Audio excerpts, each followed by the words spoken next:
I'd like to introduce to you the next speaker, Alejandro Rojas, VP of Applied Analytics at Parrot Analytics. Alejandro will talk about unbundling the value of content. So thank you so much for joining us today. Alejandro, welcome. All right. Thank you, Samuel, for the intro, and thank you, everybody, for sticking around to take a look at what I want to share today. I want to start with a simple question, because I know it's like a bunch of data scientists here. So if you were to decide between having like a very simple model that runs on like large data set on one side, or like a very complex model that runs from like a small data set, which one would you prefer? So simple model, large data set, complex model, a small data set. What would be better if you were to pick? The first, right? Like, okay, all right, good.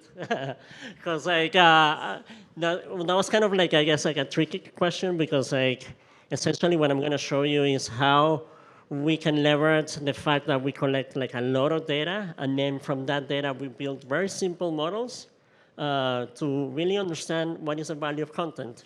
In an industry where like, especially our stakeholders in this case, are people who are more like on the management side, they may not be data scientists.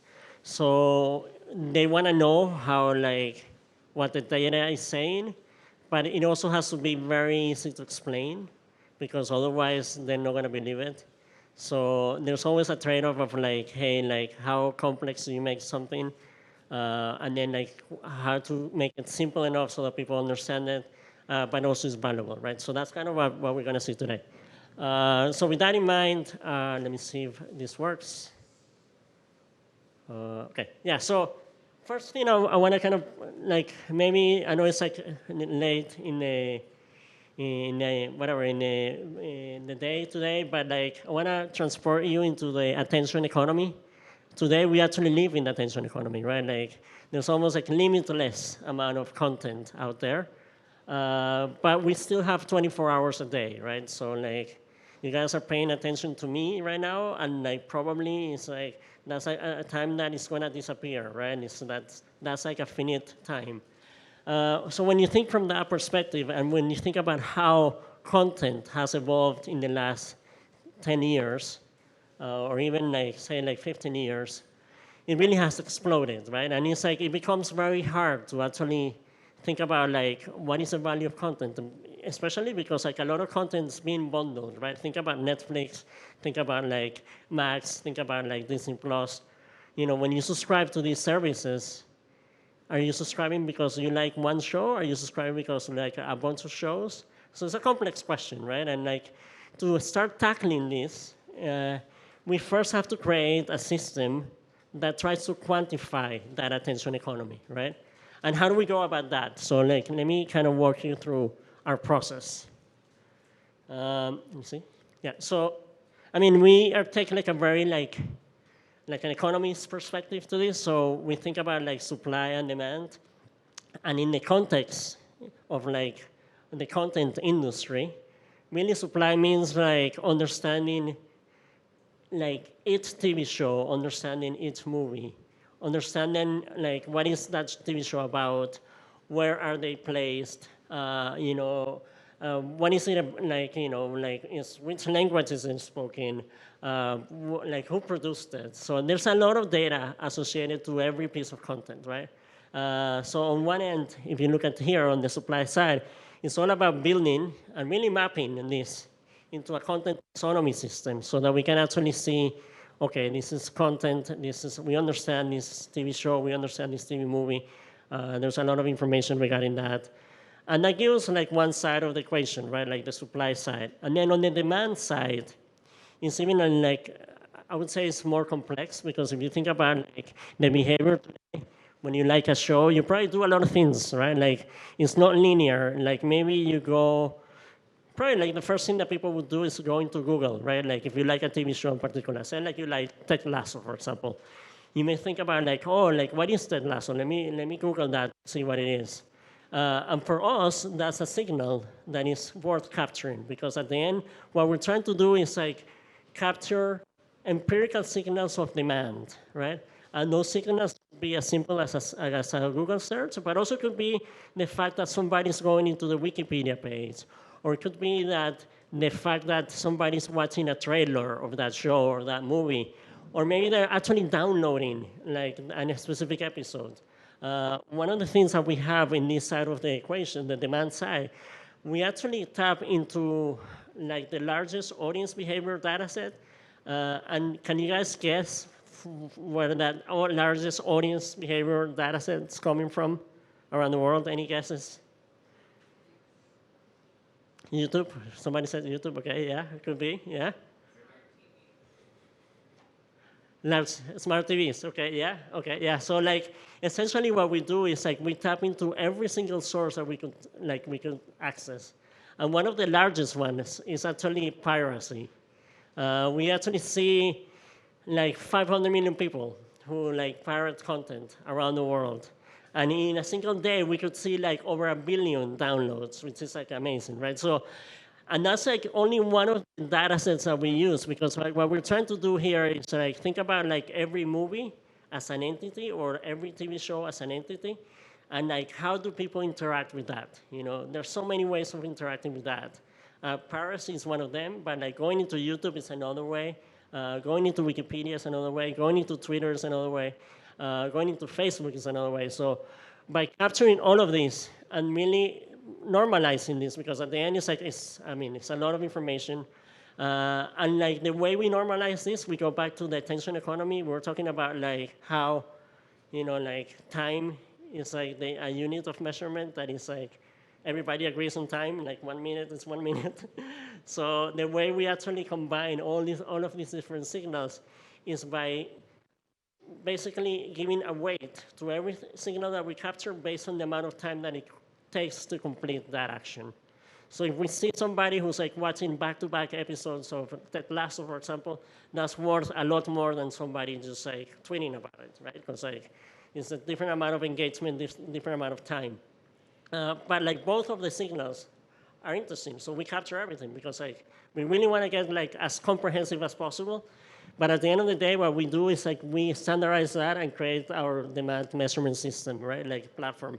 So now we have both like the supply and demand, and like, you know, if like you're in the content industry, you want to know like, okay, like how can this help me understand what is the value of my TV show or my movie? And I'm going to show you that. So the way to think about this is like, think about like, you know, we were talking about the bundle. We were talking about how like these streamers have like a bunch of shows. It's like thousands of shows on their catalog, right? And the fact is like now we have a way to capture the demand of every single show. So every single dot that you see in there is a TV show that is on a catalog of Amazon Prime, Hulu, Tubi. And I mean, really, we track all the platforms. So this is just an example. What you see is like the more to the left it is, like the more demand. So like it's really, or the more to the right, I guess I can hear. The more to the right is like more demand. So, and we actually have seen like, we now have like a distribution of that. So we can actually tell you that, you know, there's like an exceptional bucket, let's say like 0.2% of the content is like titles that get like more than 32 times as popular or as much demand as the average title, right? So like the average title is here, 1x, and then you can see where like everything kind of like plays around that. So now that we have mapped like the complete distribution of the industry, which is amazing if you think about it, because it's like, we're talking about thousands of TV shows, thousands of movies. Then the next question that we had was like, okay, if our hypothesis is right, like if we're measuring, quantifying attention, if we get somebody's attention, you're gonna be able to monetize that attention, right? Like that was like our initial hypothesis. And we tried that out, and we actually went back to looking at like Netflix, for example, but we've done it for like other streamers. And what we do was like simply look at what is it that they have on their catalog. If we add the demand of every single title that they have in their catalog and we track that over time, so this is like the last 5 years, we're tracking this over time. What we see is like across the world. So like this is like the different regions where they report subscribers. We see that demand highly correlates to the number of subscribers. So now we found like we kind of validate the hypothesis, right? The hypothesis was like, if we are capturing demand for the titles, then that should be translated into having more subscribers, and that's really what the chart says, right? Like across the world, if you have more demand on the horizontal, on the vertical axis, you're going to see more subscribers. And the subscribers figures, this is reported information, right? Like it's public information. So like what's great about this is like now we have like a working model that we can use to really understand what is the value of a piece of content. Because remember that I said like a piece of content can be, like every content has like a specific demand associated to that. So if we know, like this additional demand in the US, what does that represent in terms of like number of subscribers? Then you're able to also know, how much money that's gonna make, how much money does that represent? So let me show you an example because I think you're gonna like it. So let's start with Ted Lasso, very popular show. I was using it as an example because I also like it. It's available on TV Plus. So the question here is like, we have a lot of questions here. Like, okay, how valuable it is? I mean, like, we see that, oh yeah, people are talking about it, but like, how do you go about like measuring the value of this show? If you were to say, what is the value of an episode of Ted Lasso? Anybody wants to guess what's the value of an episode of Ted Lasso? Is it like 1 million, 20 million, 200 million? Anybody? 5 million? 50 million per episode. Okay. We're gonna see what it is. So let's show you. So the first thing that we do is like we track the show, right? Like globally over time, you can see like it actually started like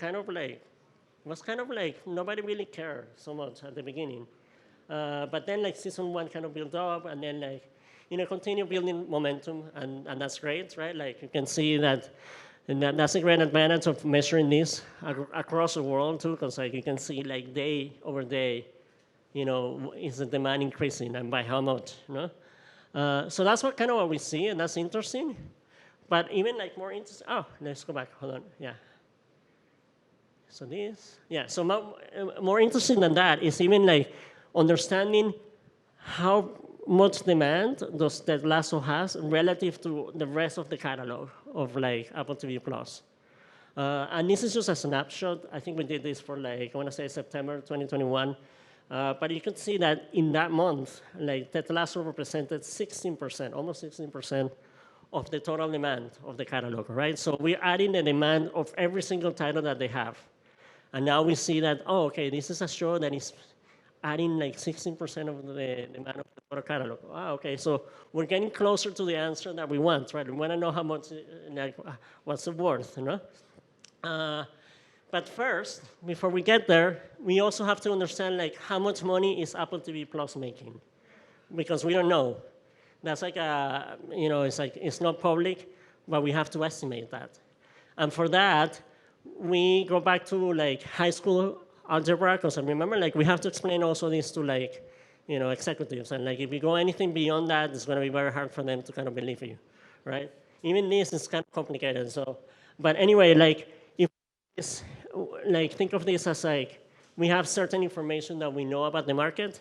So we know Netflix, we know Hulu, we know essentially what is the share of demand that they have if you add the complete catalog that they have.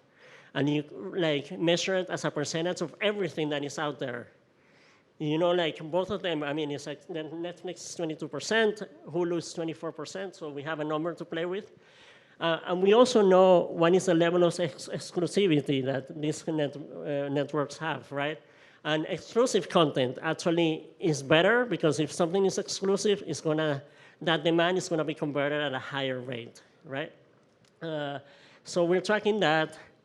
And then like we have information also TV Plus, but we don't know what the number of subscribers are like. So we're trying to guess this. And again, like we have two unknowns, two equations. And the way to think about this is at the end of the day, we can build like a very simple model. It's a linear model. We plot on the horizontal axis, we plot what is the exclusivity of the catalog for both Hulu and Netflix. And then we also plot how they're converting that demand into subscribers. So like for 1% share of demand, how many subscribers are they getting, okay? And that gives you like a line, extrapolate, and you plot where Apple TV Plus would be.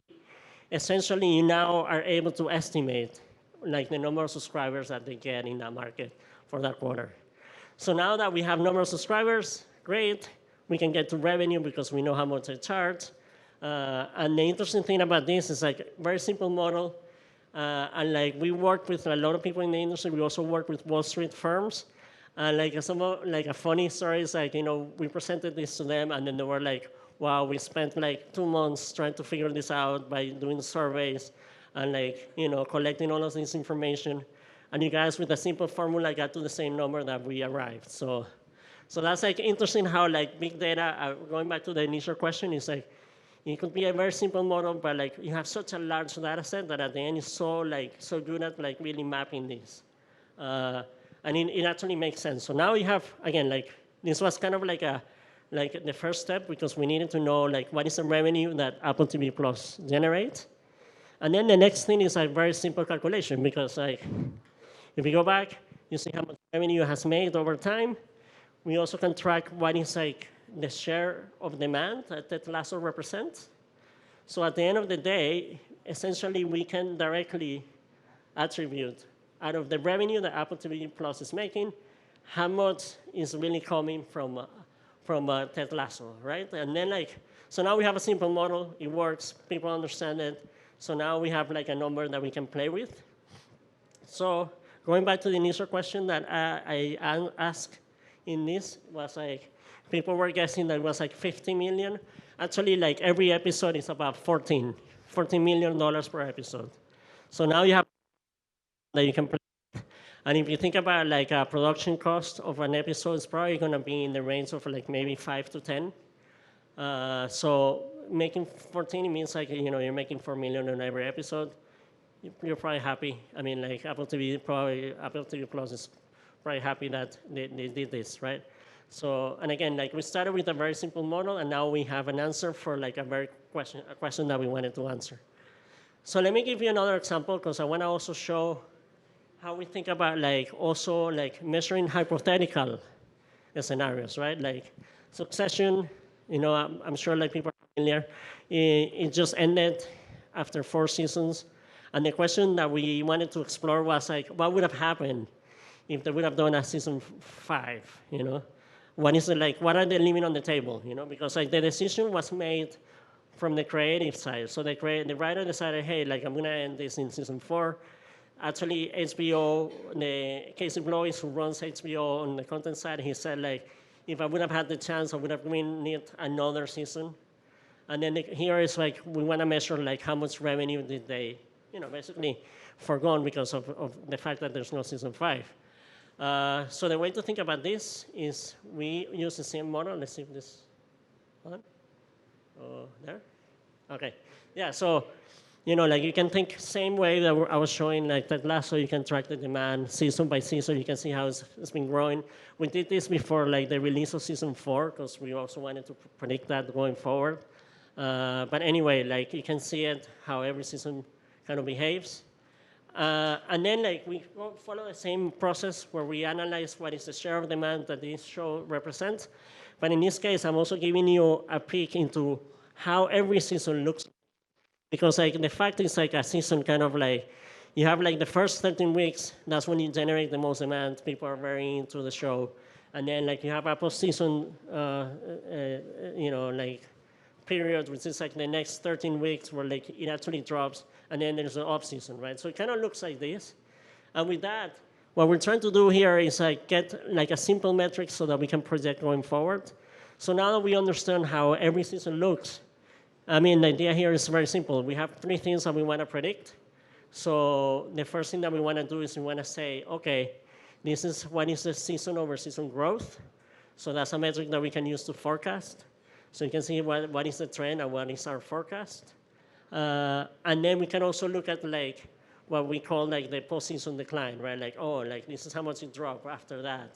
And then what is the decay after that? So like we have all of these like metrics, simple, it's like nothing too complicated, But at the end of the day, with that, we can easily just project this going forward, right? So we have like the historical information up to 2022, and then like 2023 going forward is projected. And what we did here was an exercise where we said, okay, we know it's only 4 seasons. I mean, that's been decided.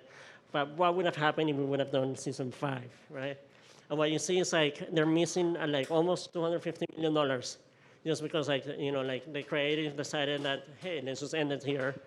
So that's kind of like, I mean, it's a way to kind of understand that. And then the next thing that we want to do is like understand how that money that they need to close. Think of this as like you have to either you're missing people that are going to sign up, or you're also you're gonna lose value because people are going to leave the platform, right? Like either retain or like attract new subscribers. And then look at this, it's like we actually track all of these individual like piracy streams, so we can actually see how like it behaves. And by looking at these flows, we're able to know like, okay, is this a show that is going to bring like new subscribers, or is a show that is going to actually like more like keep the subscribers that we have there, right? If you see like a big numbers on this side, it means like it's more like of a retention play. If you see like big numbers on the right side, it's more of a like acquisition play. So like it attracts new subscribers. And with that, again, like we track this for like all the shows that they have on their catalog. And what we can do is like we can like rank them. And we have, well, doesn't come out too well, but essentially what we are ranking here is like every dot that you see in here is actually a show. And we're ranking this based on like what is the acquisition power and retention power. And like succession is more or less like right here. So it's more of an acquisition play, you know, and we can actually split out like that. And then we can tell you that, and let's see if it comes out right, because I'm not sure. Okay, yeah, here, so you see it. So we can actually see that, you know, like 70% of the value that we calculated is the model says that it's coming from attracting new subscribers.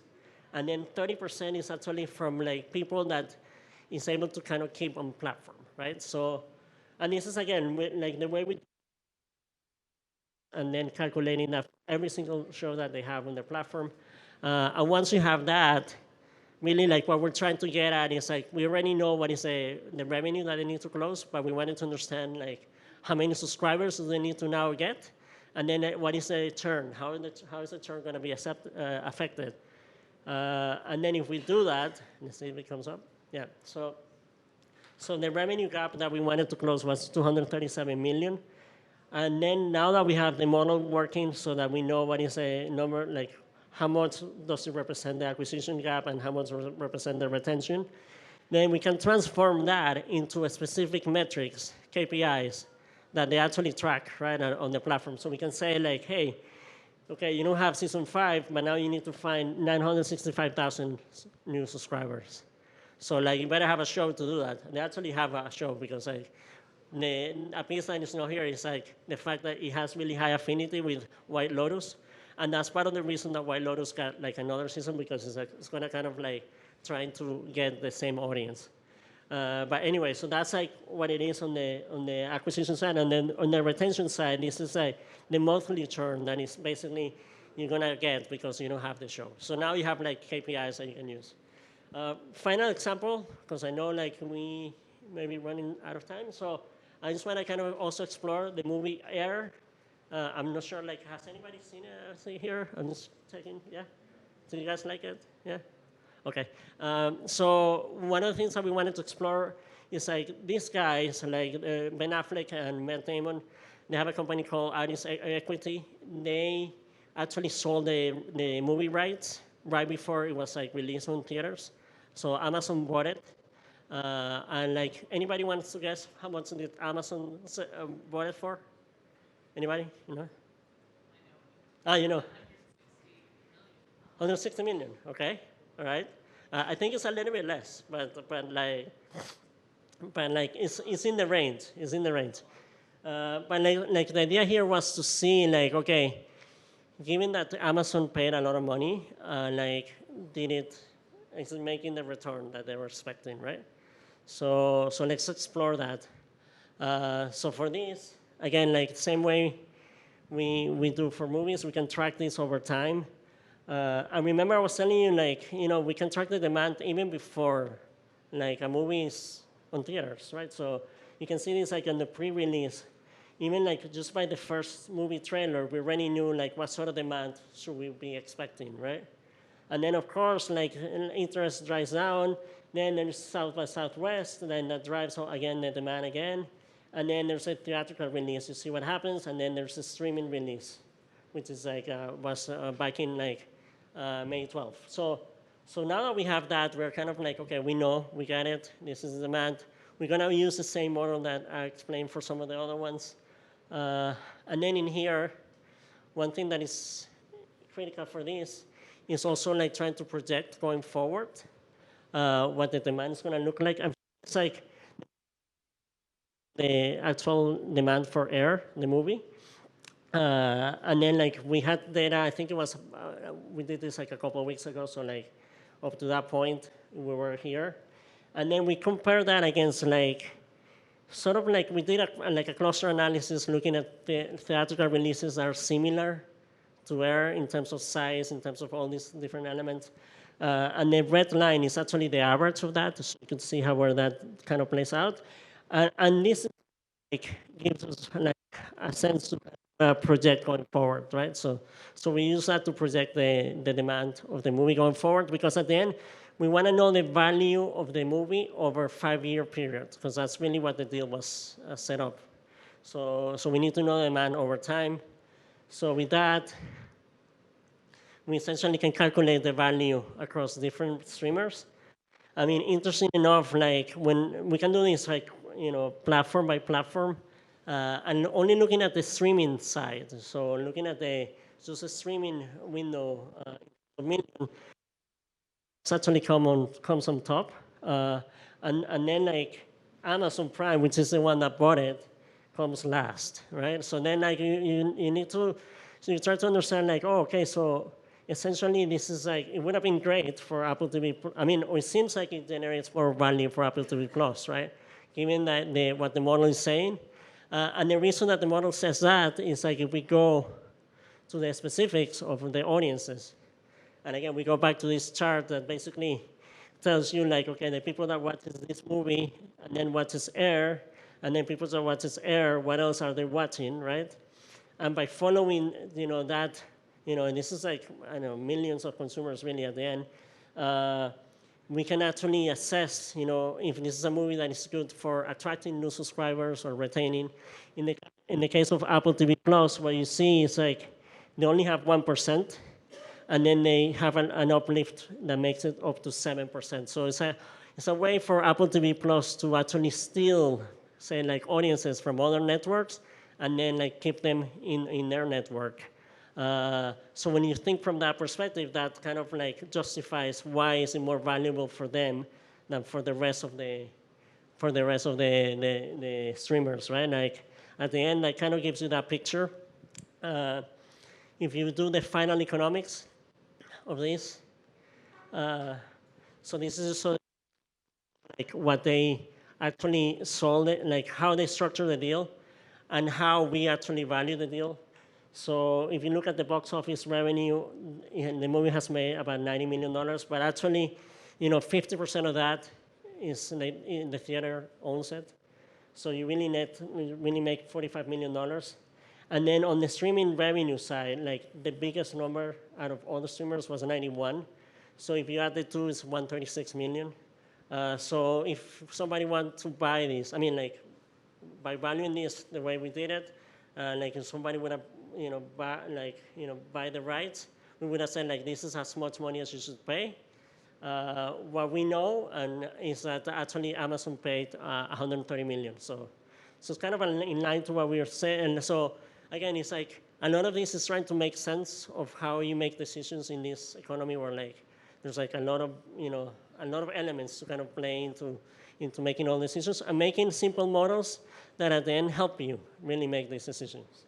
So with that, I guess like I just want to end to see if there's any questions. You guys, if you guys like the slide, you can actually download it by looking at that QR code.